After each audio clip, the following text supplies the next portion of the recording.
Hopefully that was funny. If not, that sucks. That really sucks. But welcome back to the video, to the YouTube channel, not video. Welcome to the video. Welcome back to the YouTube channel. If you don't know me, now you're going to know me. My name is Tavin, and we're going to be talking again about some college football this last week. Got 8 games to talk about, and obviously it was an eventful but uneventful week. It depends on which teams you are really a fan of. As for myself, very eventful week. Or weekend, I guess. Saturday was rough. Then Saturday night was tough, and then and then Sunday was tough. I just can't catch a break. Can't catch a break with my sports teams, but that's neither here nor there. So got 8 games written down, and yeah, it was a really good week for the nosebleeds. As we all got 6 right, all of us, 6 out of 8 this week, which I think that's the first time that's ever happened for us, and just awesome week for us coming off of a bad week. So who knows? It could be another good week this week, but there's some big games coming up, and I might make a video talking about those, predicting them, that sort of thing. But we'll get straight into the first game. First game we have up is LSU versus Texas A&M, and LSU was the number 8 team in the country at the time. Texas A&M was number 14, and for this one, for the nosebleeds at least, 3 of us picked Texas A&M, and only one of us picked LSU. Sorry, Adam, I have to call you out on it, but it is what it is. But you know, it looked like it was LSU's ball game in the first half. They went up 17-10 at half, but then third and fourth quarter was all Texas A&M. 14 points in the third, and then a 17-6 fourth quarter for the Aggies, and they get it done huge, 38-23, and a huge win for Texas A&M. They are 7-1 overall this season, 5-0 in SEC play. They're the only undefeated SEC team currently. So if they continue on the trajectory that they are at, they could make the SEC championship game. And the remaining schedule, it all depends on which teams show up in these games. So their next opponent is South Carolina this weekend, and they play New Mexico State, Auburn, and then Texas. So I think those are all 4 very winnable games. Texas is going to be the tough one, but it's at Kyle Field or whatever they call it. Yeah, Kyle Field. So 12th man will be huge for them. And if they continue on this, they could play in the SEC championship game and they could have a first round bye in the college football playoff, which that would be the Cinderella story. I don't care what anybody says. Miami, no. Oregon, no. Who's another team? Is that it? Is that it? I guess Boise State. No. Texas A&M would be that team. And it's wild to just think about because you go into the season, they lose to Notre Dame, and you're like, wow, it's the same old Texas A&M team. Then they beat Missouri 41-10, and then they beat LSU again, a top 10 team, 38-23 at home. They could be a real deal. And you look at like overall, offense doesn't look great, especially passing the ball. But then you look at the run game for Texas A&M: 46 rushes, 245 yards, and 5 touchdowns.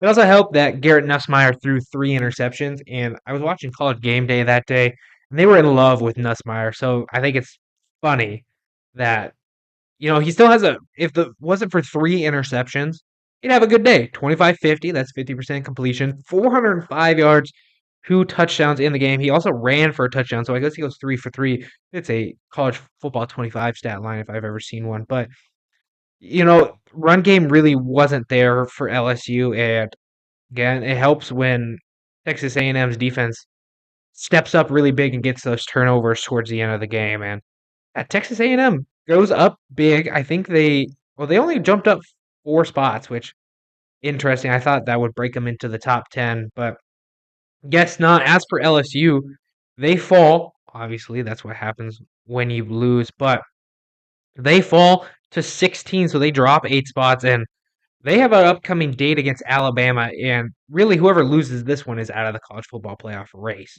That won't happen until November 9th, however. So you'll have to wait to see if LSU can even get in if you're a Tiger fan. I know I'm not a huge Tiger fan, but Texas A&M swinging punches in the SEC, and I love it. Shout out to Aggies. I know I wasn't a big fan start of the season. I just Didn't really like him, but people change.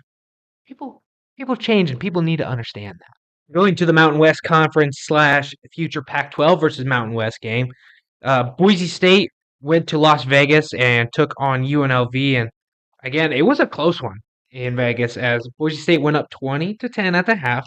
However, UNLV's third quarter, as they go up 14-3 in just that quarter alone, kind of tied this ball game up, and I think they were in the lead. I'm sorry, I did watch the end of this game, so yeah, they were up by one, and then Ginty went in and scored a 1 yard rush, and he really carried the team on his back towards the end of the game. And I know you look at his stat line: 33 carries, 128 yards, and a touchdown. Oh, that's a great game if it wasn't for Ashton Ginty.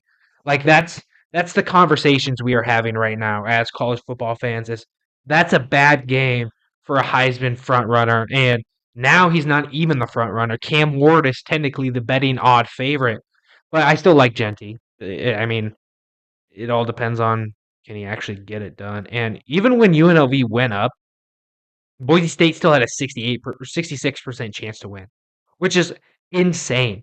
That's insane to think about. But anyway, Boise State gets it done. They jump up 2 spots, so they go up to 15. And obviously, they need 4 more spots to secure a seed that's not just the 12 seed. And I think they could do it. They have 5 games remaining, and of those 5 games, they have San Diego State, who is a good team, 2-0 in conference play, 3-4 overall. I mean, yes, records overall don't really matter a lot of the times. It all depends on your conference, but for this one, it doesn't matter, in my opinion. Then they play Nevada, who is 0-3 in conference play, 3-6 overall. San Jose State, who is very good, 2-0 in conference play, they're 3-2 in conference play now, 5-3 overall. Wyoming, who has not been good at all this season, and then Oregon State. These are all winnable games for Boise State, and I think they could go the rest of the season undefeated. Teams I think they might have trouble against are San Diego State and San Jose State. I think those are 2 teams that are going to be tough to play against. But if Boise continues on the path that they are on, they're going to be a top 11, top 10 seed, in my opinion. So I just love the Broncos, man. Blue Field. I think everybody loves the Broncos. I think that's the thing about this season is everybody's in love with Boise State, and it's a good thing to be in love with the team. It's something to root for, and I'm rooting for the Broncos. Next, we have a nail biter of a game, and this is what I meant by I was having a rough Saturday, as the Cornhuskers of Nebraska went into Columbus and took a lead against Ohio State late in the game, and that was a bad game for the Buckeyes there. But Nebraska, great defensive game. I don't think you can say that about their offense. Their offense was a little shaky, but I mean, when you're going up against a better defense in the Buckeyes, it's going to be tough to do that. But defense for the Cornhuskers is something to look forward to. I mean, the rest of the season, if you can hold Ohio State to 21 points after they went and played Oregon and put up, what was it, 30, 31 points, that's something. That's something to clap for. And I don't think it was a bad game on anybody's part. Um, Besides the Ohio State offense, the run game just not there. Judkins 10 carries, 29 yards, technically the leading rusher for the Buckeyes. Travion Henderson 10 rushes, 25 yards. It was just a rough game all around, and Parnell Tate was a good reason for Ohio State to be proud of this game. 4 receptions, 102 yards, and Jeremiah Smith, a couple of the freshmen. I think Tate is a sophomore. Yeah, he's a sophomore. So the sophomore and freshman, excellent for the Buckeyes receiving the ball, but they just couldn't get the offense going at all, and it was tough to watch. A lot of punts in this game, and it came down. Nebraska had the ball, and Raiola throws an interception. And I texted Sid's little brother, and I said, it reminds me of Kyle McCord all over again from the Michigan game. Like, that's how it felt. And I don't know if that's how they felt, but I give applaud to Nebraska. 5-3 on the season, 2-3 in conference play. Their next game is against UCLA, which is a very, very, very, and I mean very winnable game. Then they play USC at USC, and I've been telling people I think they could win that game too. Wisconsin, that'll be a tough one because Wisconsin played Penn State really well until the end of the game, and then Iowa, it'll be that'll be a tough one. But their next two California games are going to be what propels them to a bowl game, and they'll go bowling. I guess that's all I have to say. As for Ohio State, they play Penn State this week, and I think if they play this way that they did in this one, or the same way they did in this one, they do not win that game, and Penn State will play Oregon in the Big Ten championship game, and you might as well. Well, I guess sorry, Indiana's still there, but uh, rough game, rough game. Next up, we got a matchup in Nashville between Texas and Vanderbilt, but Texas gets the win, 27-24. But I mean, Vandy came back late in this ball game. Texas went up 21-10 at half. Vandy scores 2 touchdowns in the second half, holding Texas to only 6 points, and they lose by 3. And this is a game for Texas that you do not want to have at this point. Yes, you had a bad week for the last couple weeks, but you cannot lose or even have games like this close. I'm a big Vandy guy, and Diego Pavia, great game from him. He had 2 interceptions, but still had a rushing touchdown, two passing touchdowns, 1 rushing touchdown. Ewers though, 288 passing, 3 touchdowns, 2 interceptions. What is he okay? I mean, is this injury got him really that shook up, or have I just been blinded by how bad Texas actually is and just how good they were at the start of the season? I don't know. I have no clue. Regardless, Texas does get the win. They fall in the standings as they drop to 6, so Miami jumps them. The rest of their season, Florida, Arkansas, Kentucky, Texas A&M. Those first 3 are all winnable. Texas A&M gonna be a tough little go there. As for Vanderbilt, one more game and they will be bowl eligible. And they have Auburn, very winnable. South Carolina, that'll be a toss-up. LSU and Tennessee. The way that Vandy has been playing, I could see them beating LSU. I mean, they played a really good quarterback in Ewers this last week, and they made him throw 2 interceptions. If Nussmeier has another game like he did this week against Texas A&M, I could see it. I could see it happening. So I'm going to chalk Vandy up for bowling.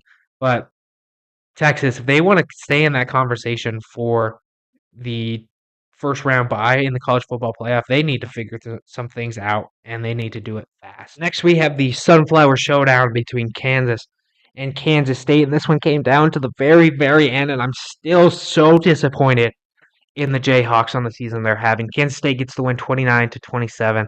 It came down to the very, very end. Kansas had the ball, and they were semi-driving, and Daniels I think he gets sacked. Yeah, he got sacked and fumbled the ball, and it was a rough ending for Kansas in that one. They fall to 2-6 in conference play, and that hurts. Or sorry, 2-6 overall, 1-4 in conference play. I really thought Kansas was going to be so good this year, but man, Daniels cannot do it all on his own, and that's kind of how it feels when I watch Kansas. It's like all Daniels, and that's it. As for Kansas State, Avery Johnson, that is.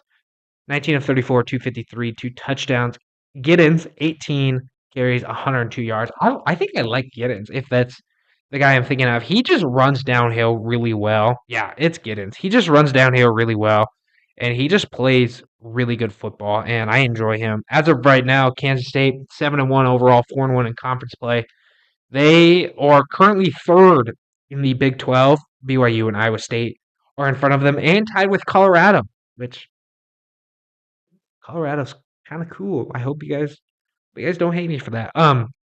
Anyway, BYU and Iowa State doesn't really matter right now. As long as those two stay undefeated, they will be the Big 12 championship. I don't think either team plays anybody. I don't think they play any hard Kansas State plays Iowa State. So there you go.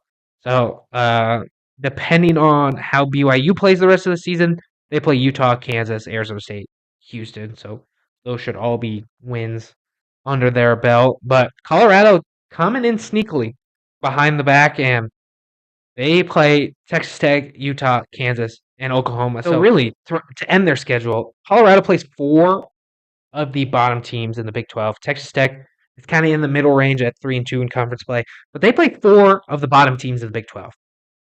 So they could potentially get into that Big 12 championship game if something happens. I don't know. I think they would need Kansas State to lose a game, and for Kansas State to beat Iowa State and then go undefeated on the rest of the season. I think that's how the scenario would have to work for them, if I'm not mistaken. I mean, obviously BYU could lose games too, but I think they for sure need Iowa State and Kansas State to lose one more game. Going back to the Kansas State game, just disappointed in Kansas. They had the lead with 36 seconds remaining in the third, 27-23, and then K State scored 2 field goals in the fourth quarter, and that's kind of what did it. Just disappointed in the Jayhawks. Congrats to the Wildcats, I guess. Moving on to a new ACC game between SMU and Duke. SMU had a tough time throughout this game, and if it wasn't for a late field goal block, it wouldn't have mattered. It would not have mattered as SMU blocked a field goal to send the game into overtime, if I'm not mistaken. Duke went for a field goal with just a couple minutes left in the game, and SMU got the jumped over the dude, and blocked the field goal to send the game into overtime. And then in overtime, SMU gets the ball first. They go down, score a touchdown, kick the field goal. Duke goes down, scores a touchdown, decides to go for two, and misses it. What a terrible way to lose a football game. Trying to go for two, trying to go for the win, and you can't do it. But nail biter of a game for SMU. This is again not what they need, especially with a top heavy ACC conference. Clemson, Miami, Pitt, all undefeated, including SMU, so the 4 undefeated teams.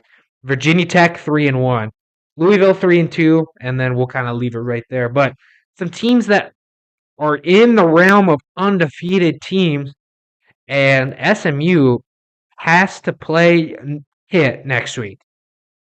This is a bad game to come off of, to play against Pitt, who has been on fire, and they need to figure some things out.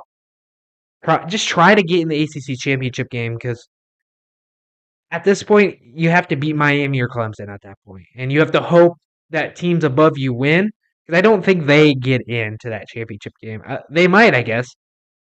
I think it might be. Well, it all depends. It all depends on if they win out. I have no clue.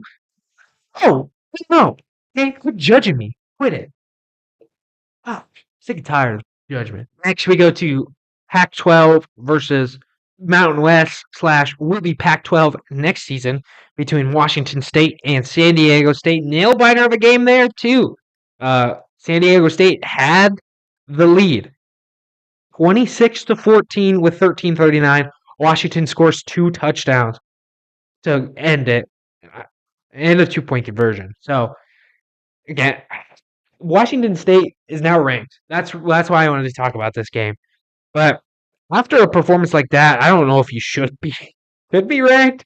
But Washington State's an interesting team. They won't get into the college football playoff unless they do something miraculous and everybody above them blows up. I guess I don't really know what to say, because the remaining schedule: Utah State, New Mexico, Oregon State, Wyoming. None of those games are going to be games that they can put themselves in a position to get in, but they have to hope a lot of teams lose behind them if they really want to get in. I don't think that's going to happen. So shout out Washington State for getting ranked. Washington and Washington State have been great this year. I know Washington just lost to Indiana, but that's a freight train nobody wants to really mess with. And Washington State, I don't even know who they lost to on the season. They lost to Boise State. And that's a team you're fine losing to. So they're just having a great season, and I applaud them. So shout out Washington getting ranked. Really won't matter in the long run, because they're already bowl eligible, so they could sit out the rest of the season and it'd be over. Like they can then go to their bowl game and things like that. For my last game, we're moving on to the battle for the Paul Bunyan Trophy between Michigan and Michigan State. Both teams unranked currently, and I believe they stay unranked. I don't think Michigan got ranked correct. But this one played in Ann Arbor, and it was close. I mean, that's all you can really say. 24-17 victory for the Wolverines, and it led to a huge fight after the game. I don't know if I can get a picture of that, but if I do, we'll put it up on the screen. But I mean, just a crazy game to for this Big Ten. You know, both teams are trying to become bowl eligible. Michigan 5-3 now. Michigan State 4-4 overall. So both teams trying to claw their way back to some bowl games here. And this is a good game for Michigan to bounce back, if we're being 1,000% honest. A huge rivalry win. Now they got some tough games coming up, however, as they play 3 ranked opponents in their last 4 games. They play Oregon this week, which Oregon, Michigan, I think we all know who we're gonna pick. Even though it's at the it's at the big house. So maybe this I could see it happening. And as Landon said, it's a trap game. I mean, all these games for Oregon's are trap or for the rest of the season for Oregon are trap games. They're all traps. But it'll be a fun one. I think Oregon should, win pretty big, but I could eat my words. That's happened multiple times, and I'm sure we have recordings of it. So, um, then they play Indiana, play Northwestern, and then they play Ohio State, of course, the game, as they call it. But Michigan needs to win one more game, and goodness, they have Northwestern on their schedule because these are all 3 games they could lose. I mean, they could beat Ohio State. I could see it again, and at this point, I wouldn't be surprised. Wouldn't be.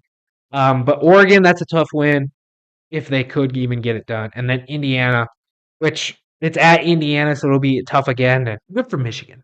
Good for Michigan. Have I ever said that? Well, with that, that's going to be the end of this video.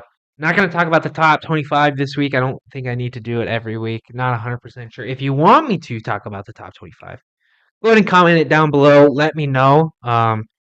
Because I'm always looking for new ideas, and I know the watch time isn't great, and not everybody watches to the end of the videos. Yes, I look at the analytics because I'm like, oh, maybe blah blah blah, whatever. But let me know what you want me to do. I might, been playing the Stanford rebuild. I might make a character. If you guys want me to make a character and play like that, let me know. Let me know what I should do. But with that, it's gonna be the end of the video. Thank you for watching. Please like, comment, and subscribe.